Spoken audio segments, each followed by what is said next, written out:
again, and welcome to Kabbalah Revealed. I'm Tony Koznak. Last time, we spoke about the force of development, the progression of desires, the way in which reality moves us along a path of development. We spoke about the quality that is the definition of the upper worlds, the spiritual worlds. The quality that is the definition of the physical world, and what it is about the way that we perceive that makes the spiritual worlds the greater reality hidden from us. We looked at the progression of desires. We saw that there were 4 categories of desires that are considered physical, and that because of the thought of creation, which is to create a creature and to bring that creature to unbounded delight, it must progress by means of what the creature finds delightful. And so all expression of development from the thought of creation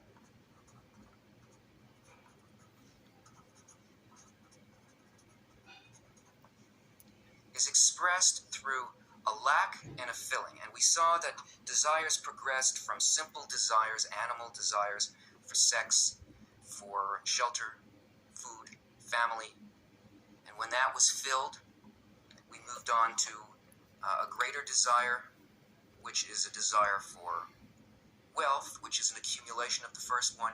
And when that feels empty to us because we are still feeling something driving us, something that's pushing us ahead, something that's pulling us forward, we feel that thing as a kind of a taste, as something that we must have, and we move towards it. And once we have it, we can't taste it anymore. But this is the force of development moving us on. And from wealth, we move on to fame, power. Once we feel that, we're moved on by our emptiness into knowledge. And then once we find knowledge empty, we find ourselves in a confusing situation in which nothing from this world can satisfy us. And if you recall, it's at that point at which a completely new level of development becomes accessible to us. So, when that special desire enters the heart from the spiritual, which is qualities of the will to bestow, it changes everything within the human heart. And the human heart, when you hear the term heart in Kabbalah, it means the sum total of all desires that a person has. This heart is still filled with desires that come from the physical world. These are still the things from categories 1, 2, 3, and 4. This desire, which is a desire to reach the spiritual, is called Israel, from 2 Hebrew words, yashar meaning straight, and el meaning God, a desire for a direct connection with God. These corporal desires are called nations, the nations of the world. In other words, the desires of the physical world. Up until this point, the force of development, the way in which desire moved us until we came to a point where we actually needed to feel what was above the physical world, happened in an unconscious way. But from now on, it has to happen in a conscious way, because this point in the heart is a spiritual gene. It's like the embryo of the soul, and the soul is a kind of a desire, and it must be filled. The heart must be filled with this desire.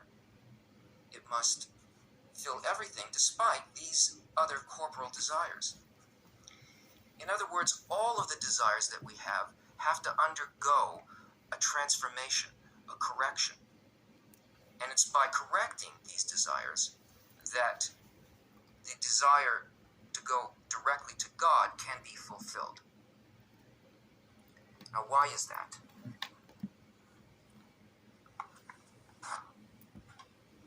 In our original state, at the root of our soul, we were connected to the Creator. as the creator and the creature. In fact, these are the only two things that exist in creation, the creator and the creature. And here we were adhered to the creator as one being, as one unified creature. But because of the thought of creation, which is to create a creature and fill it with delight, that was only the starting point. It was the beginning of a system. And this quality of the creature, which is the will to receive, started to expand purposely. And as a result of the expansion of this quality, of this desire to receive for myself alone, a greater diversity in quality started to grow between the quality of the creator, which is bestowal, and the quality of the creature, which is reception. And as this egoistic intention expanded, the first creature, the whole creature, the collective soul called Adam Harishon,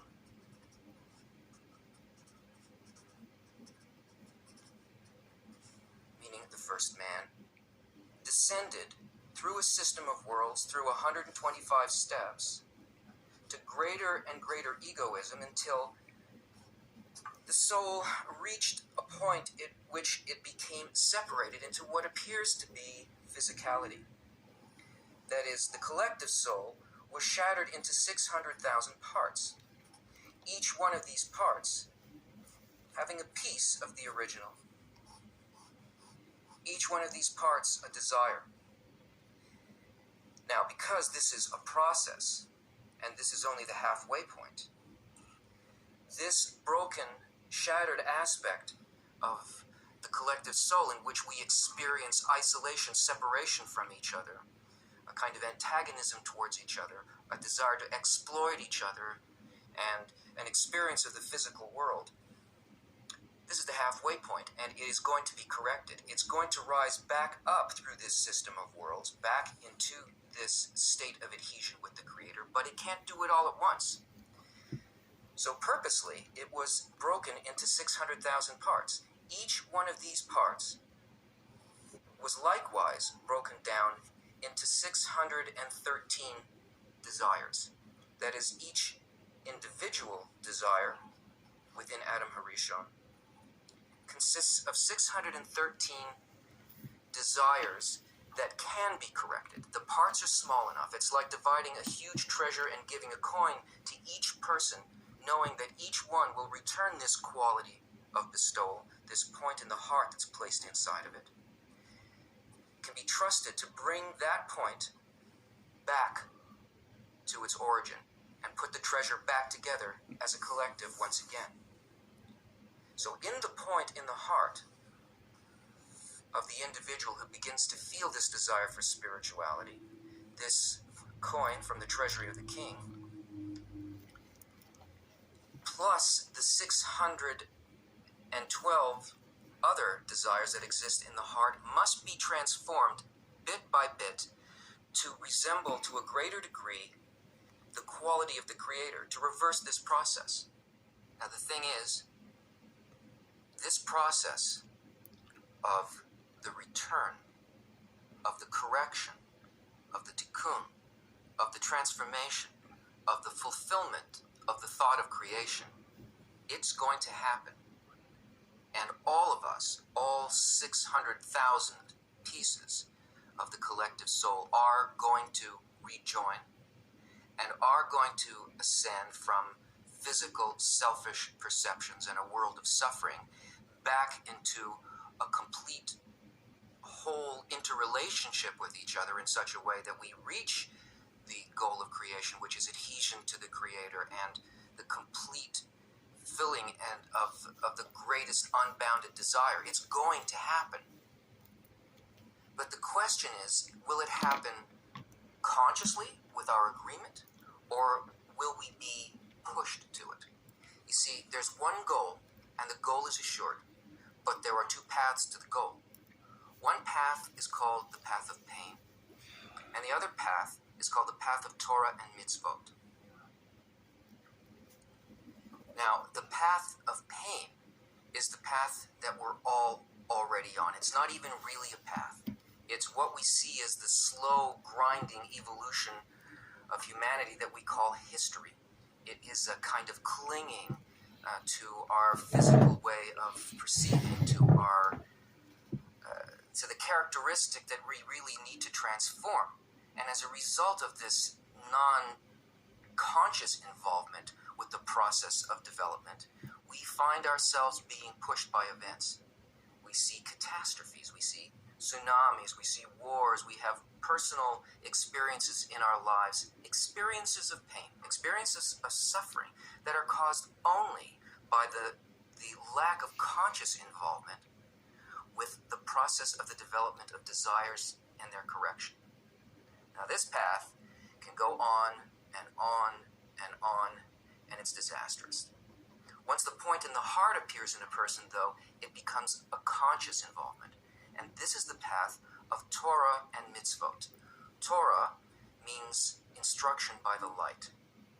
And mitzvot means a transformation of a quality of one of the 613 desires from its egoistic expression to its altruistic expression. Every event that happens in our lives is really a mitzvah, a possibility for transformation being presented to us. Now, when I say the word mitzvah, I don't mean like the physical commandments where you are instructed to do a certain thing and there's a list of all these things in the Shulchan Aruch and the table of the Jewish law and so on. Do this physical thing. Now, I'm not saying don't do the physical thing. But what I mean is that this is an inner correction. It's a correction of desire. So whether you do the external good deed, whether it's a religious good deed or whether it's something that we consider to be something nice for somebody else, you can do any external deed and you can be filled with hatred and selfishness. You can't measure anything by that. Talking about one of these 613 desires that's presented to us as an event in our life.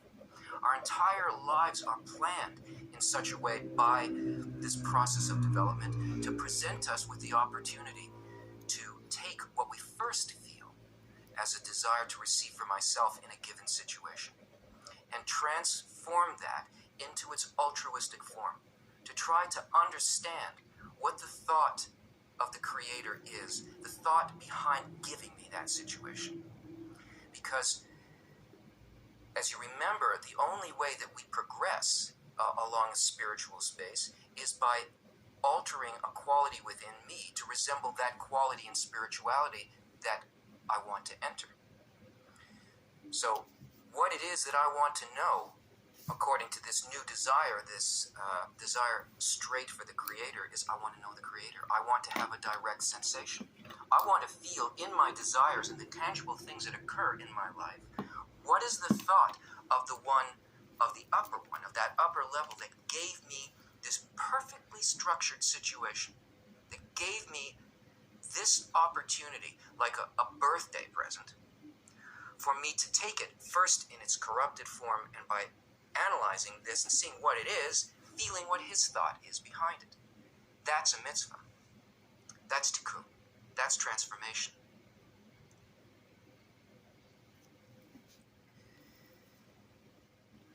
These 125 states by which we descended from our connection to the complete reality down into our separated status as individual people and desires, these 125 steps are also completely encompassed by these 613 mitzvot. So that the correction of these transformations will bring the individual all the way back up the ladder. Another feature of this is that each and every level of descent is imprinted in us as a gene. Every point by which a greater and greater degree of the will to receive was added is remembered by us like breadcrumbs on a path.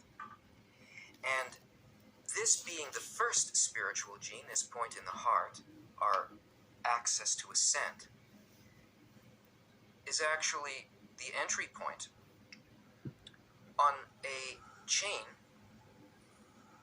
of spiritual genetics called reshimot, remembrances. And all of the events that happen in our lives that bridge us between these 613 transformations of the will to receive to the will to bestow that bond us to the Creator, each event is laid out for us in a perfect pattern so that we have the opportunity to recognize what it is that we need to do. Now, this action of correction and transformation, this tikkun, is not done by us. It's done as a result of a desire that we have to make this contact with spiritual light. And as a result of the desire that we have, the work is done by the light. It's an action done on us by surrounding light. The Zohar says, when a person comes to purify themselves, they're help from above. In other words, it's as a result of a gut-level need that used to be a need for those four corporal desires being transformed into a greater and greater need to know what the quality of bestowal actually is. We can't reach this ourselves. This work is called the work of God, not because we go out there like a bunch of nice soldiers and do the job that God assigned us. It's because the work itself of transformation, purification, tikkun, is done on us by the light as a result of an expanding desire.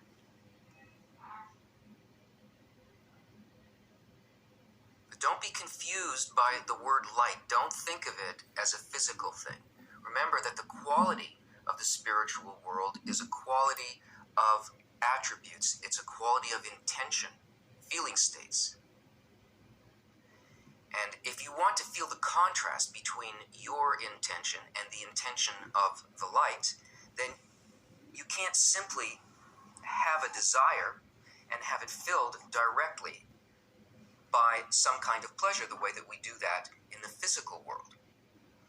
In order to feel the difference between our state and the state of the light, my intention and the intention of the light, it's necessary to have a sensor, something that can feel the light. And this sensor must be an intention.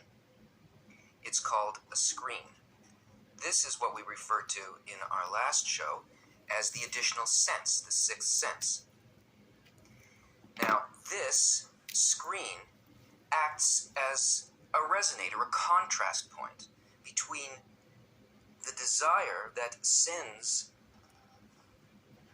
this, which is given by the light, and rather than having it just go directly in, it hits this screen and it causes a sensation of difference between the intention here and the intention here. And this screen, or masach,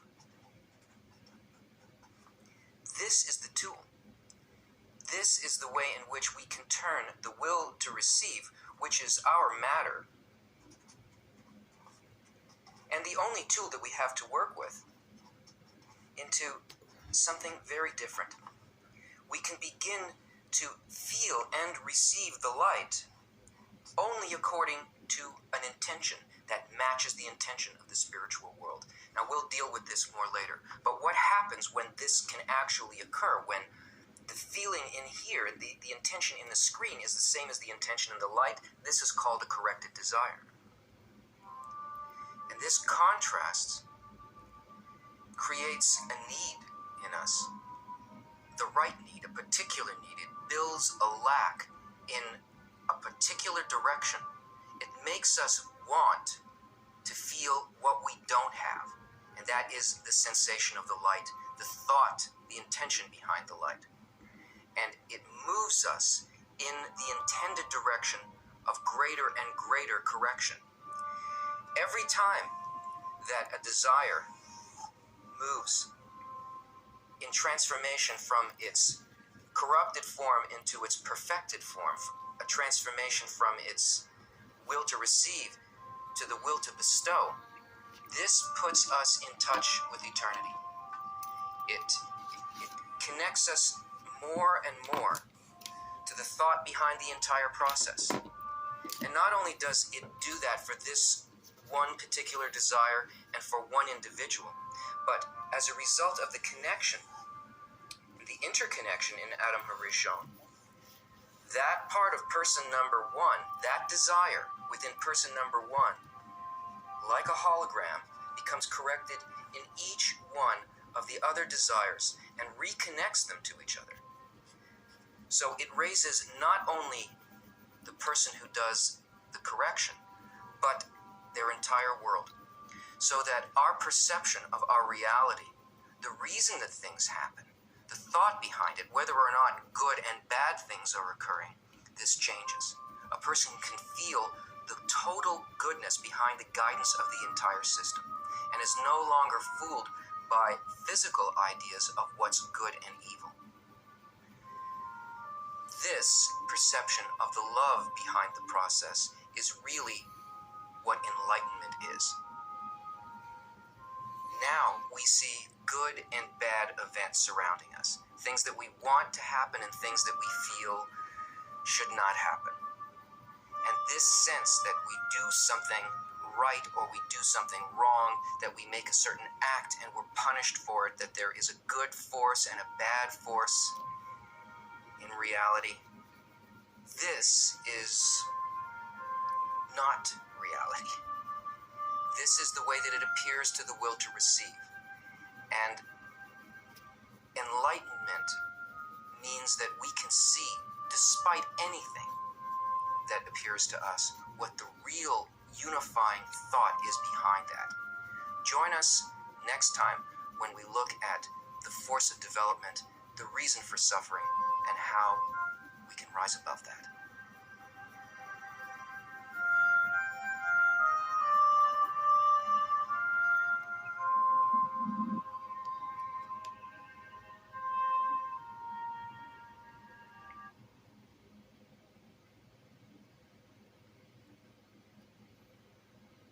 From the higher level, COB TV. Watch your life make sense.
Again, and welcome to Kabbalah Revealed. I'm Tony Kozanek.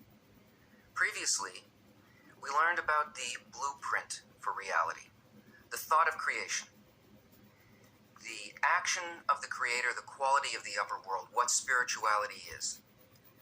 This thought of creation, which is to create a creature and to fill this creature with unbounded delight, is the only reason that anything ever occurs. And everything that appears in our life is as a result of this. It's either it comes from it and it's on its way to the fulfillment of it, whether we can perceive that quality or not. And This is the problem that we have. Because we think, in the deepest question that we have about our life, and our inability to feel where we are and where we're going comes from the fact that we must ask, if the Creator is completely good and only does good, then why is it that we see evil? Why are there bad events? In order to investigate this question, the Kabbalists set for us a boundary on how we should investigate in order to get a real answer and not get confused. Bala Salam tells us that there's a rule in Kabbalah, and that is what cannot be attained cannot be named. What does that mean? The goal that we want to reach is a direct sensation of the Creator, not an idea, not some kind of an intellectualization, because there's no real answer in an intellectualization. You can't feel confident about an idea. You must be able to feel it within you in the same way that you feel where your feet stand, or as you look at something that's before you. It must be tangible. Only there is a real change in perception, not in ideas or abstractions. Man cannot really understand the events in his life because man rejects half of all reality. Half of everything that occurs that is considered by him to be bad, man rejects. And that's because of an inner programming that we have, which is the will to receive. That will to receive functions as a guidance system. That is, we're completely controlled by it. And all that it's doing is it's either attracting us to something that we find delightful, that we find pleasure, and that we consider to be good, or we are running away from something that does not give us pleasure, that gives us emptiness. So we flee from that. We are constantly looking only for those things that are considered to be good. So our perception of what the purpose of both of these events are is faulty, because our attention is never on the whole of the picture. It's always only on a small part of the picture, because we're looking at it from within the level of the problem itself. And this is a huge problem for us, because all perception, as we can see just in simple nature, comes only as a result of contrast. We only know cold by its opposite, heat. We only know up when we relate it to down. If we look just at the quality of heat in itself, if there was nothing opposite it, if it had no opposite quality, it would be, in essence, we wouldn't be able to feel anything in it. If there was no movement, no way to measure anything, what could we know about heat? There would be nothing there. There would simply be no sensation. So this comparison between what we consider to be good and why we consider it to be good, and what we experience as bad and why we consider it to be bad, this is the thing that needs to be measured. We need to have something that is not a sliding scale. And it may not seem so to us because we're blinded by this inability to incorporate the greater scope of reality. But all of our evaluation of good and evil from within the will to receive is completely subjective. It's a totally sliding scale. That is, we can say that certain events that we see are considered to be evil. But if you really look at it profoundly, if you look at what your true responses are, and here, this is what is meant by only what can be attained can be named. You have to look at the actual experience. Take, for example, the tsunami disaster. There were 400,000 people killed in that disaster. And everybody, if you poll them, will say, this is horrible. The loss of life was terrible. The suffering of others was terrible. It's almost unimaginable, the scope of this, biblical scope of destruction, evil. But what happens if you happen to be one of the owners of the companies that gets to rebuild the resorts in those areas. It's the best thing that has happened to you in 5 years. So, what did you really experience? Can you say according to your idea that, I should feel this way about it, and therefore the idea of what's good is this, and the idea of what's bad is this? No, you must go by what you actually feel. If you measure something else, you're measuring something imaginary. Now, sometimes we can see this fact that something that we would first take as a bad experience, we can understand as a good experience when we look at the levels of life below us. If we look at something like a forest fire, and we see a tremendous amount of damage done, we can look at that situation and we can say, well, it was bad for the trees, but in the larger scope of things, what's going to happen is there was a purpose to this. There's going to be a thicker growth. We're going to have, maybe there'll be a more diverse forest, a thicker forest, and the things that were preventing its successful growth are now changed. And the only reason that we can see a disaster as a good thing is because we look at it as a process. We see the larger arc of development on the levels of life below us. Below us, there are levels of still or inanimate. There's the vegetative level, there is the animal level, and there is the human level that we live on. Unfortunately, this level is just a complex animal. And in order to be able to see what is happening to us and the programming and the instinctive level and the larger scope of what's happening to us in our lives, not to see just a single cross-section where we don't understand the plan or the vector, the way in which things are progressing towards the goal. When we look at this on the human level, we can't understand. We can't pull ourselves up by our own hair to some higher level. We have to be able to view it on a higher level, which the Kabbalists call the speaking level. Speaking level of man is where he begins to be part of the upper system and view the whole system of guidance provided by the Creator. That one force that moves us through two prongs of through the will to receive, that attracts us towards something good and repels us from something bad. If we can see it from this level above, we stop seeing the events in our lives as isolated chunks and try to name them at a place in time and space where we really have no perception of the reason for anything.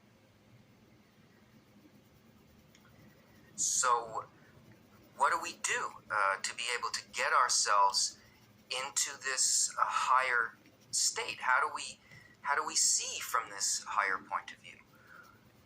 Well, we can't do it ourselves. We can only do it with the aid of what is already there. We have to be able to sense what's there, and then we can become like it. Now, remember that the force of evolution is just the development of desires. And this system of upper light has arranged that we would be moved along through these desires until we came to desire precisely the right thing. But because we are involved in our development in an unconscious way, that is, not by our will are we brought into this, and not by our will do we proceed in this, until we come to the point where the awakening occurs in a person. The awakening is arranged by these events that we call good and bad. In other words, our desires continue to be developed and change so that our question becomes greater. And each of these, what we consider to be blows, make us ask the question on a deeper and deeper level. What is the real cause of suffering? Why am I suffering? And how can I stop suffering? And this force of development moves us along unconsciously until we will not settle for anything else but the answer to this question. Because the answer to the question can only come from the higher level that guides the system, that makes us feel as if there are good and bad events. So now that this conscious, tangible need has happened inside the sensation of the person, that no other desire can replace, Only the answer to this question, this conscious, tangible need now, the answer has a place to go. A person can receive it. But in order to know why we're suffering, we have to know what's good and what's bad. And we know that we can't feel that or measure it against a sliding scale. It can't be from within the will to receive. It has to be against something that doesn't change. And this, we know, is the quality of the Creator, which always and only gives its unconditional bestowal. And the quality of the creature is to receive, the will to receive for the self alone. It's the measurement of the contrast between these two qualities that begin to give us a sense of where we are. Because the only thing there is to feel and to sense is the Creator. The question is, how do I sense it? What do I sense it as? We live in a sea of light. That means we are always receiving delight into our vessel, our kli. This is our will to receive. And the upper light is constantly filling us with delight, that is, with a sensation, which is actually a sensation of the light itself. It is always the Creator, except that it depends on what we say it is. It depends on what the dressing is, what we call this thing that's happening. All events of our life are sent to us in a way that we sense them directly as direct light.